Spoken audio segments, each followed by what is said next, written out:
Os pés podem ter diversas origens: influência genética, atividades de alto impacto e até desleixo com cuidados básicos de higiene e proteção. As pessoas já trazem uma carga genética de como esse pé vai se apresentar e vai se desenvolver durante a vida. O pé torto congênito é uma das deformidades cujo fator hereditário exerce influência, embora causas ambientais não possam ser descartadas nessa má formação apresentada pelo recém-nascido, e envolve músculos, vasos sanguíneos, ossos e tendões, que apresentam desenvolvimento irregular, deixando o pé pequeno, voltado para dentro e rodado para cima, devido à elevação do calcanhar. Embora a causa não esteja bem esclarecida pelos médicos, sabe-se que a incidência de crianças com pé torto é de 1 em 1000 nascimentos, o que não chega a ser uma estatística alarmante. Quando uma criança nasce, é sempre importante avaliar o pé. Existem os chamados pés posturais, tortos posturais, devido à posição no útero. Nós temos um tratamento na área da fisioterapia que orienta e que devolve o pé para uma posição adequada. No caso do pé torto congênito, o tratamento é mais complexo. Quanto mais precocemente essa deformidade for tratada, melhores serão os resultados no futuro. Você tem que fazer eventualmente tratamentos com gesso e até cirurgia. Aqueles que não tratam da deformidade do pé, na infância ou até mesmo na adolescência, ele pode não ter grandes incômodos, mas à medida que os anos vão passando, até por uma questão de adaptação ao solo, uma alteração do próprio esqueleto que vai amadurecendo, ele poderá começar a ter dor. Às vezes ele vai perceber na deformidade, na dificuldade de comprar um calçado, ou formação de calosidades de uma maneira exagerada. A genética também é fator decisivo na formação do pé chato e também do contrário, o pé cavo. Tanto o pé plano quanto o pé cavo, eles recebem muita informação genética. E essa carga, muitas vezes, suplanta os recursos que a gente tem para mudar a estrutura desse pé. Que as pessoas que têm um pé nessa posição, elas podem viver normalmente, produzir, serem atletas, serem esportistas, serem militares, de qualquer estilo e terem uma vida saudável, normal, sem ter o pé em sofrimento. A anatomia do pé influencia no jeito da pessoa pisar. Quando nós pisamos, a carga do pé, do corpo, ela é sobrecarregada na parte anterior e posterior do pé, principalmente, e a curva, que é o arco, acaba sofrendo essa pressão. Então, ela faz constantemente, a cada passada, esse movimento. Por isso que nós temos que ter um bom apoio, porque se nós tivermos apoio apenas na parte da frente e na parte de trás, sem usar nada do meio do pé, nós estaremos sobrecarregando alguma das duas partes e isso poderá resultar em dor. Dor que pode afetar também joelhos e coluna vertebral. Dores que certamente devem incomodar muita gente. Afinal, não é incomum ouvir relatos de que alguém pisa para dentro ou para fora. Normalmente, quem pisa para dentro ou para fora percebe que o tênis gasta de um lado só. E numa plataforma cheia de sensores, nós vamos ter na tela do computador os pontos de hiper ou de hipopressão. E dessa forma poderemos corrigir através de uma palmilha, por exemplo. Então a palmilha hoje é direcionada para a necessidade do pé, mudando o ponto de apoio, tirando a carga daquela área dolorosa, distribuindo melhor o apoio e melhorando a dor. A escolha do calçado também é um fator que pode favorecer a ocorrência de lesões nos pés. A pessoa precisa pensar muito o que vai fazer, não é, com aquele calçado.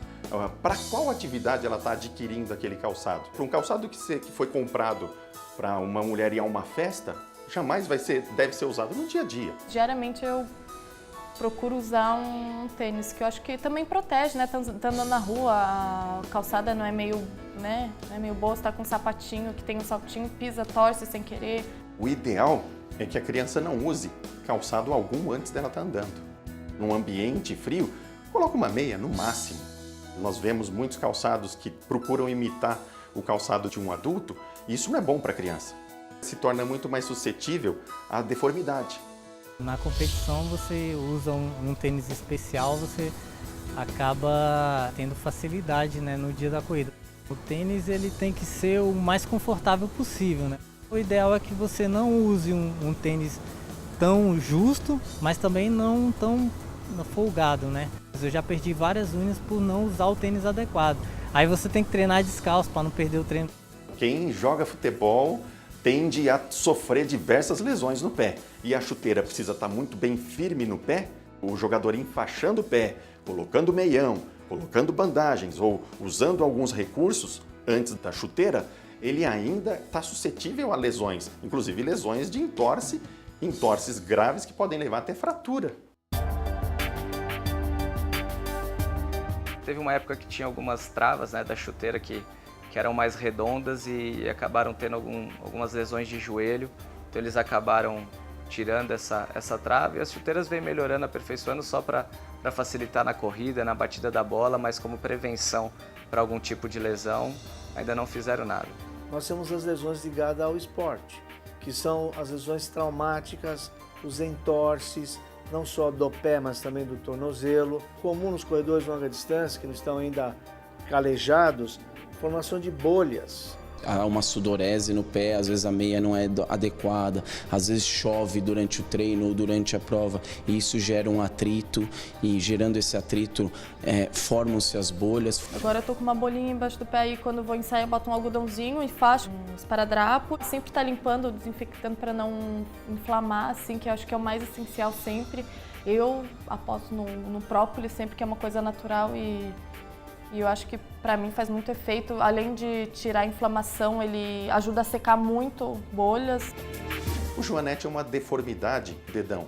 O dedão vai como se fosse para fora. Então é necessário verificar aonde está a causa do problema da joanete e investigar sobre o tratamento, se seria um tratamento conservador, ou seja, um tratamento não cirúrgico, ou até tem joanetes que vão para a cirurgia. As frieiras, que são micoses, o indivíduo teoricamente não devesse entrar na piscina, mas ele entra. Aquilo pode ser uma tremenda via de entrada para alguma bactéria. Isso vira a dar uma infecção, uma erisipela ou eventualmente infecções mais sérias. O exame minucioso dos pés pode, inclusive, revelar sérios problemas de saúde. Tem métodos que você utiliza para procurar doença nos pés. Quando você encontra que já tem doença nesses lugares, provavelmente vai ter alguma coisa no coração. O índice tornozelo braquial é um modo não invasivo, ou seja, um modo que pode ser feito em ambulatório, em consultório, de medir essa diferença da pressão das pernas em relação aos braços. Com o tempo, e algumas pessoas pesquisaram, até alguns médicos aqui no Brasil foram pioneiros nessa investigação, em relação à importância disso para avaliar o risco de doença cardiovascular e de morte ao longo do tempo. Eles começaram a ver que as pessoas que têm essa doença arterial periférica, doença que é documentada também por esse índice, têm uma probabilidade maior de ter problemas cardiovasculares, como por exemplo infarto, angina e AVC, e de morrer subitamente também, só a longo prazo. Normalmente, a doença cardíaca descoberta no exame dos pés está associada a problemas nos vasos sanguíneos do corpo. Aterosclerose, que é o acúmulo de gordura dentro do vaso, causando uma obstrução cada vez maior.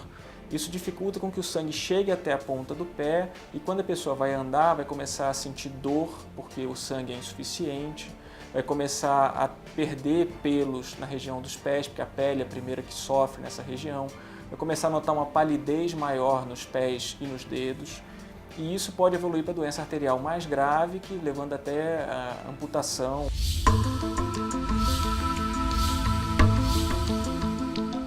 Os pés mandam avisos claros de que algo não está bem e que é hora de procurar um médico. Mas é preciso estar bem atento para captar a mensagem.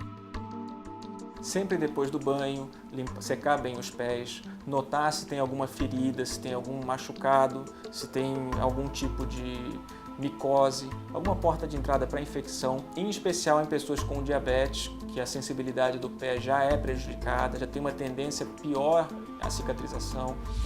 A queda de pelo nos pés também pode representar problema no transporte do sangue do coração até as extremidades. Notar se o pé está mais pálido, notar se durante a caminhada teve dor em algum momento. Um exame que pode ser feito simples em casa é o enchimento capilar. Você aperta a polpa do dedo e solta, e esse o sangue tem que preencher tudo em até 3 segundos. O ideal é até menos. Se começar a demorar muito, talvez seja sinal de alguma insuficiência arterial. Ou seja, o sangue não está chegando em tempo suficiente onde devia estar.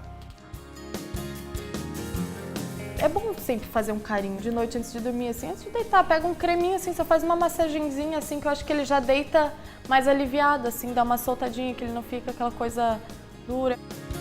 E também a gente passa o dia inteiro em cima, né, dos pés, eu acho que tem que ter um cuidadinho a mais neles, né, tadinho, eles merecem. Se você quiser saber mais sobre bem-estar e qualidade de vida, acesse o nosso site. Acompanhe as novidades do programa seguindo as redes sociais. Até mais, tchau!